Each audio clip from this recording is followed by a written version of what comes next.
اللہ دیر کر کے اپنے بندوں کو آزماتا ضرور ہے، لیکن وہ اپنے بندوں کو ریزہ ریزہ نہیں ہونے دیتا، ٹوٹنے نہیں دیتا۔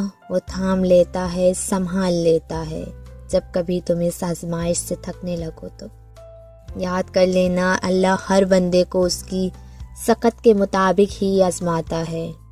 کچھ چیزیں وہ ہم سے اس لیے بھی دور کر دیتا ہے کہ کہیں ہم اس میں گم ہو کر اللہ کو نہ بھول جائیں اور اپنا ہی نقصان نہ کر بیٹھیں، ورنہ وہ تو دونوں جہانوں کا مالک ہے، اس کا تو صرف ایک کن ہی کافی ہے۔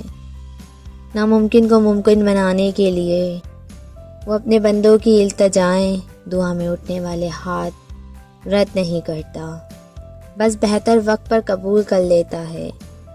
معجزے تمہارے لیے بھی ہوں گے، بس تم امید کی ڈور مضبوطی سے تھامے رکھو۔